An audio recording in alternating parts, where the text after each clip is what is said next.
Hello students, welcome to core classes. आज की video में हम असाइनमेंट स्टार्ट कर रहे हैं। तो सबसे पहले जो कोर्स कोड स्टार्ट किया है वो है CHE 01 असाइनमेंट 2021। तो असाइनमेंट में टोटल 10 क्वेश्चंस हैं। उन 10 में से जो फर्स्ट क्वेश्चन है उसका फर्स्ट पार्ट आपको दिख रहा है।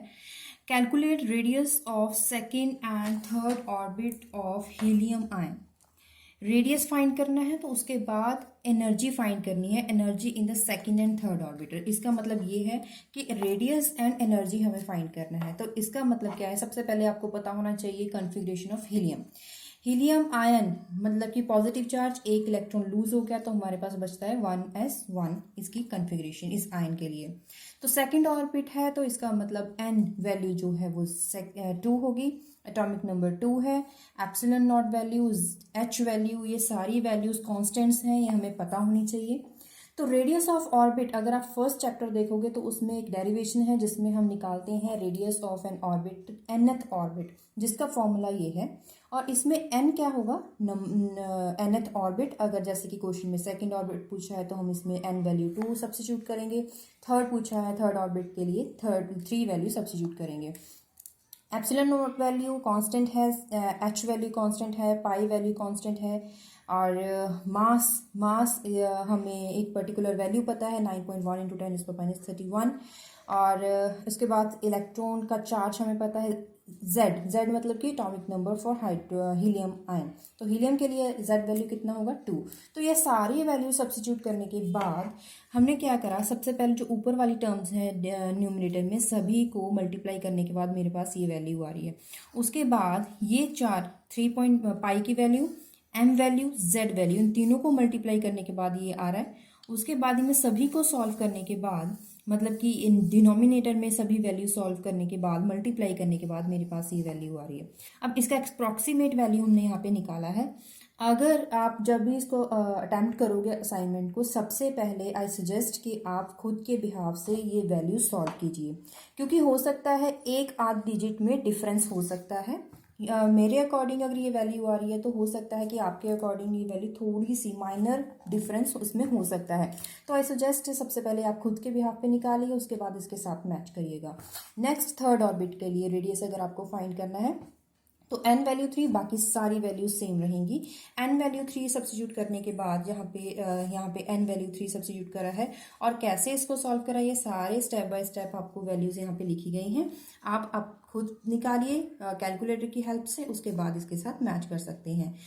हो सकता है इस वैल्यू में थोड़ा सा डिफरेंस हो, इसीलिए आप अपने बिहाफ पे भी वैल्यू निकाल के तभी उसमें आंसर लिखिएगा। तो इसके बाद ये तो था रेडियस, और उसके बाद है रेडियस के बाद हमें एनर्जी फाइंड करनी थी। तो एनर्जी है हीलियम आयन के लिए, जो एनर्जी है सेकंड ऑर्बिट और थर्ड ऑर्बिट के लिए। तो एनर्जी का जो वैल्यू है, फॉर्मूला है, वो ये रहा। इसमें z मल्टीप्लाई बाय z, तो z वैल्यू हमारे पास 2 है, और n वैल्यू क्योंकि सेकंड ऑर्बिट है तो n वैल्यू हम 2 सब्स्टिट्यूट करेंगे, मल्टीप्लाई करेंगे। ये एक स्टेप यहाँ पे लिखा हुआ है। जूल में वैल्यू निकाली गई है, इसके जो पार है -18 है, तो यहाँ पे -19 करी गई है। और उसके बाद 2 पार 2 n स्क्वायर है, z है, z इसके साथ z के साथ मल्टीप्लाई करा गया है z स्क्वायर के साथ। तो z स्क्वायर मतलब कि 2 का स्क्वायर 4, तो इन दोनों को मल्टीप्लाई करने के बाद मेरे पास एक पर्टिकुलर आंसर नेगेटिव वैल्यू में आएगा। थर्ड ऑर्बिट के लिए z स्क्वायर फॉर्मूला वही है, 2 स्क्वायर, क्योंकि एटॉमिक नंबर सेम रहेगा, सिर्फ नंबर n वैल्यू चेंज होगी। मल्टीप्लाई करें, डिवाइड करें, फिर उसके बाद इसके साथ आंसर मैच करें। तो यहाँ पे हमारा फर्स्ट क्वेश्चन का ए पार्ट कंप्लीट हो जाता है। सेकंड क्वेश्चन है calculate wave number. Metre inverse में फाइंड करना है, एनर्जी हमें किलो जूल पर मोल में फाइंड करनी है, हमें वेवलेंथ लैम्डा वैल्यू पता है, नैनोमीटर में चाहिए, लेकिन जो वेव नंबर फाइंड करना है वो मीटर में चाहिए। इसका मतलब ये हुआ कि nanometre should be converted into metre values 10⁻9 के साथ मल्टीप्लाई करके। तो wave number nu bar is equal to 1/λ हमें पता है, 1/8 मल्टीप्लाई करा 1/8 डिवाइड करने के बाद 0.125 वैल्यू आ रही है। तो 10⁻9 को मल्टीप्लाई करा 10⁻2, तो वो क्या हो जाता है 10⁻7। तो ऊपर जगह पार जाएगी तो +7 हो जाएगी, लेकिन 0.0 है तो इसे हमने सॉर्ट करके लिखा 1.25 इंटू 10⁻6 मीटर इनवर्स। एनर्जी भी फाइंड करना था, तो एनर्जी NhC/λ, लेकिन हमारे पास n वैल्यू नहीं है, तो इसका मतलब क्या हुआ कि हमें दूसरा फॉर्मूला यूज करना पड़ेगा hc न्यू बार, क्योंकि न्यू बार अभी हमने फाइंड करा है। h value, c velocity of light, nu bar अभी हमने फाइंड करा, तीनों वैल्यू सब्स्टिट्यूट करिए, मल्टीप्लाई करिए, किलो जूल में कन्वर्ट कर दीजिए। उसके बाद सेकेंड क्वेश्चन है write values of 4 quantum numbers, 4s और 4p के लिए 4 quantum numbers n, l, ml, ms, ये चारों क्वांटम नंबर्स की वैल्यू हमें लिखनी है। सबसे पहले 4s के लिए लिखेंगे। 4 का मतलब क्या है? n वैल्यू हमारे पास 4 है। अगर n 4 है तो s, क्योंकि s ऑर्बिटल है, s ऑर्बिटल के लिए l वैल्यू 0 होता है, और अगर l वैल्यू 0 है तो ml वैल्यू भी 0 होती है। ये ये आंसर्स कैसे आए हैं, ये इसके लिए एक कंसेप्ट है 4 क्वांटम नंबर्स कैसे हम फाइंड करते हैं। अगर आपको वो भी वीडियो चाहिए, आपको समझना है, तो आप प्लेलिस्ट में जाएं। CHE01 यूनिट नंबर 2 में जो है इसी ये कंसेप्ट है, तो वहाँ पे आप वो प्लेलिस्ट में वो वीडियो फाइंड करें और उसे सर्च करें, और आप वहाँ पे कंसेप्ट आपको मिल जाएगा, वहाँ पे अच्छे से एक्सप्लेन किया हुआ है। तो ml वैल्यू 0 है, ms प्लस माइनस हाफ होती है spin quantum number. 4p obviously n is equal to 4 होगा। अगर p ऑर्बिटल है तो इसलिए l वैल्यू 1 होता है।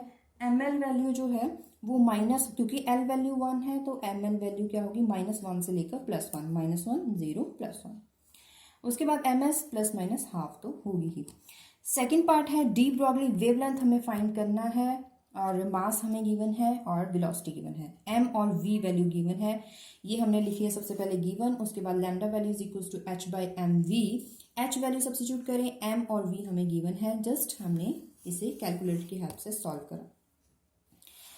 Third question part A, arrive the Lewis structure of ICl2 ion, और ये 2 आयन्स हैं आपके पास, iodine chloride, ICl2 positive, ICl2 negative. लेकिन लुईस स्ट्रक्चर बनाने के बाद इनकी शेप भी हमें बतानी है। तो सबसे पहले लुईस स्ट्रक्चर करने के लिए हमें सबसे पहले टोटल वैलेंस इलेक्ट्रॉन्स चाहिए होंगे। तो उसके लिए क्या होगा, सबसे पहले आयोडीन की ये वैलेंस इलेक्ट्रॉन्स कितने होते हैं, 7। क्लोरीन के भी 7 होते हैं, लेकिन क्लोरीन यहाँ पे 2 है, तो 2 के साथ मल्टीप्लाई करा 14। चार्ज इसके ऊपर 1 नेगेटिव है, अगर 1 नेगेटिव होता है तो हम उसमें प्लस करते हैं, हम उसमें उतना चार्ज ऐड करते हैं, +1, तो टोटल हो गया 22। ये कैसे आया, कैसे लुईस स्ट्रक्चर फाइंड करते हैं, कैसे total number of valence electron find करते हैं, इसके लिए भी वीडियो प्लेलिस्ट में है, आप वहाँ पे सर्च करें और आपको वीडियो मिल जाएगा, तो इजीली आपको ये समझ आ जाएगा। क्योंकि क्वेश्चन टोटल कितने थे, जो वैलेंस इलेक्ट्रॉन्स थे वो 22 थे, तो हमें डिस्ट्रीब्यूट करने हैं आयोडीन के सराउंडिंग, इसके आसपास जो क्लोरीन है उसके सराउंडिंग हमें डिस्ट्रीब्यूट करने हैं। कैसे करेंगे, सबसे पहले तो 2 4 6 ये इसके आसपास बॉन्ड बनाएंगे, सबसे पहले 2 और 2, ये जो है बॉन्ड बनाएंगे क्लोरीन के साथ, तो इसके बाद 2 4 6 2 4 6, ये तो क्लोरीन के पास लगेंगे ही। क्योंकि ये क्यों लगे, क्योंकि इसके पास 7 वैलेंस इलेक्ट्रॉन है, 6 तो ये हो गए, 1 इसका यहाँ पे हो गया। इसी तरह क्लोरीन के 6 7 ये वाला, और ये जो है 2 ये कहाँ से लगे, आयोडीन के, तो ये सिग्मा बॉन्ड बना रहे। उसके बाद अगर आप टोटल यहाँ पे फाइंड करोगे ये छोड़ के, तो टोटल नंबर ऑफ इलेक्ट्रॉन्स कितने हैं, 2 4 6 8 10 12 14 16, तो टोटल है 16। तो हमें टोटल चाहिए 22, तो बाकी 6 कहाँ पे डिस्ट्रीब्यूट करेंगे हम, 2 4 6 यहाँ पे, तो ये बनेंगे in the form of lone pair. तो इसका मतलब क्या हुआ कि आयोडीन के सराउंडिंग 1 2 3 लोन पेयर होंगे, 2 वो बॉन्ड बनाएगा क्लोरीन के साथ। तो अगर शेप की बात करें, वही जो मैंने अभी एक्सप्लेन करा वही इसमें लिखा हुआ है कि इसकी जो हाइब्रिडाइजेशन में जाने की जरूरत नहीं है आपको। इसकी शेप जो है एक्चुअल में लीनियर इसमें क्या है कि इसके 1 2 3 लोन पेयर है, लोन पेयर होने की वजह से 3 लोन पेयर 2 बॉन्ड्स, तो टोटल हो जाता है इसका स्ट्रक्चर ट्राइगोनल बाइपिरामिडल शेप इसकी होनी चाहिए, कि due to the presence of lone pair, क्योंकि लोन पेयर में जो रिपल्शंस हैं वो कॉज करने की वजह से इसका जो स्ट्रक्चर है वो शेप इसकी ट्राइगोनल बाइपिरामिडल होनी चाहिए।